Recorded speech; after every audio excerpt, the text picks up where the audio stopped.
So it appears that mutual information tells us which features, words in our example earlier, are good predictors of the behavior we want to predict. Should we not use those with the highest mutual information as our features? The trouble is the actual mutual information from the formula is very difficult to compute exhaustively. There are just so many different possibilities with large numbers of features.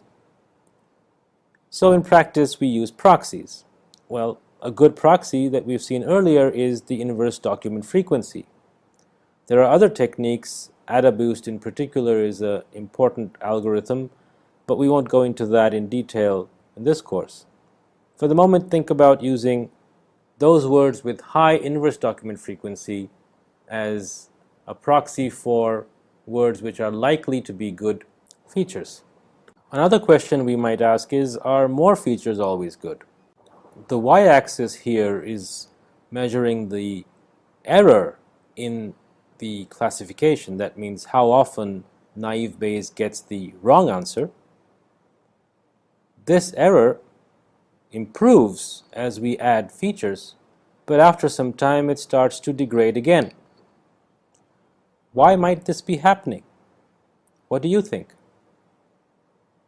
Perhaps we are using the wrong features to start with. It turns out that that's not the whole story either.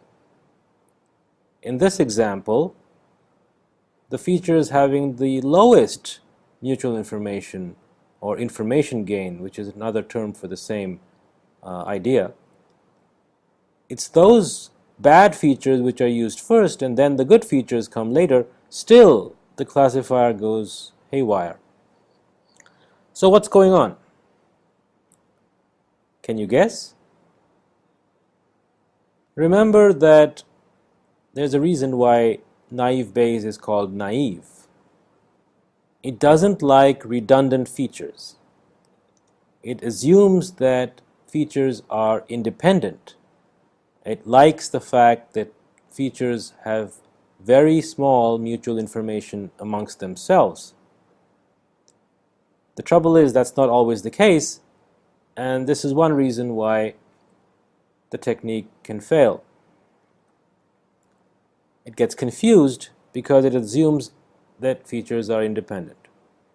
Well, in principle, one should be able to compute the best features either by computing the mutual information directly or using a proxy, as well as somehow figuring out which features are dependent and choose those best features which are also dependent.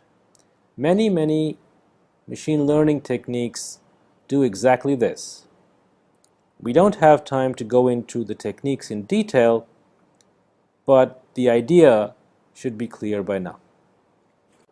Let's return now to looking at machine learning from the perspective of information theory.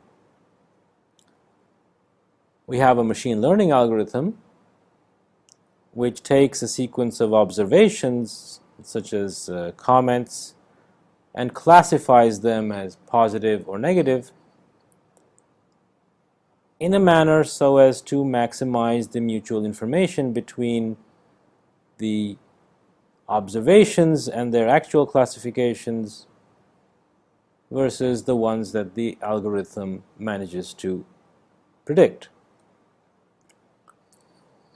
Relating this to what Shannon defined as the capacity of a communication channel, in his case this was an actual communication channel, if you remember, like a telephone channel or a radio channel. He was worried about how fast you could transmit information on such a channel.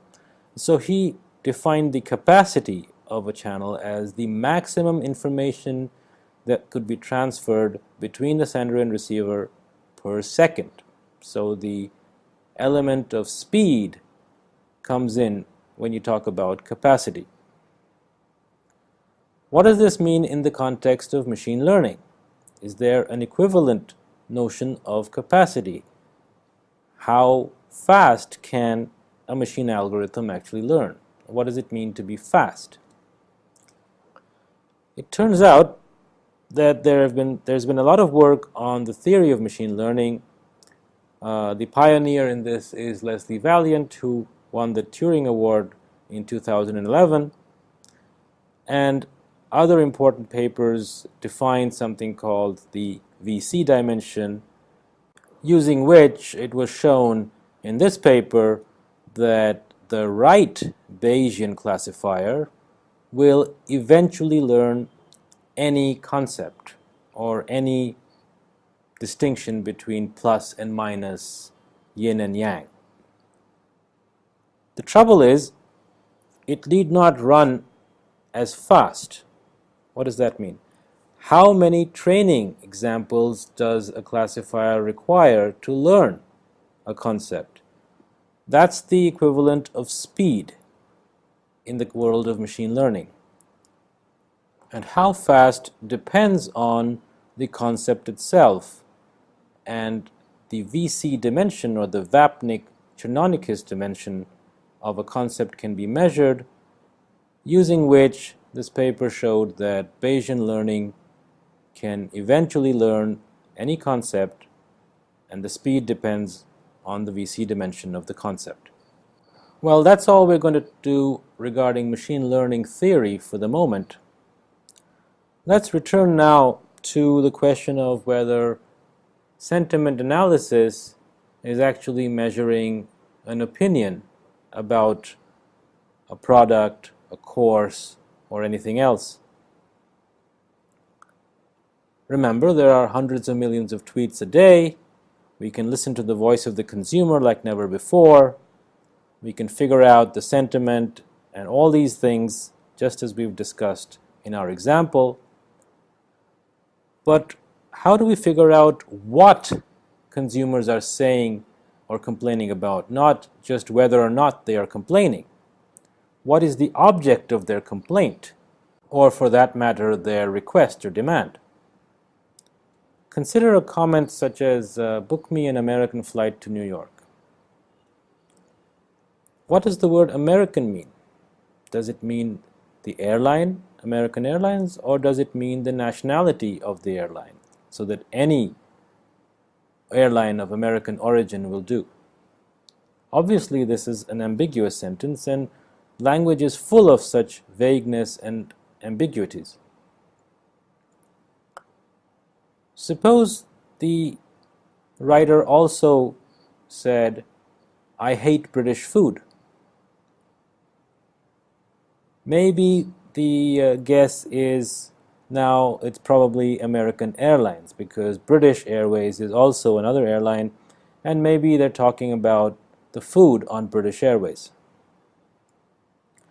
But suppose the comment was, I hate English food. Well, suddenly you've changed your decision, and now he's thinking of any American carrier, not just American Airlines.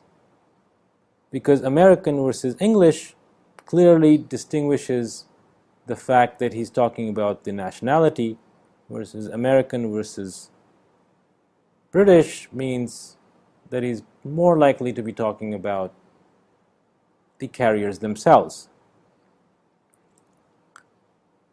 Consider this sentence, I only eat Kellogg's cereals versus only I eat Kellogg's cereals. Two very different things.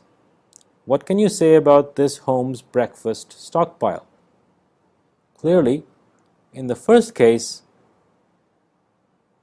it's possibly saying that that person really wants to eat only Kellogg's. In the second case, he's saying maybe he wants to eat Kellogg's, but the rest of his family just doesn't like it. Two very different meanings.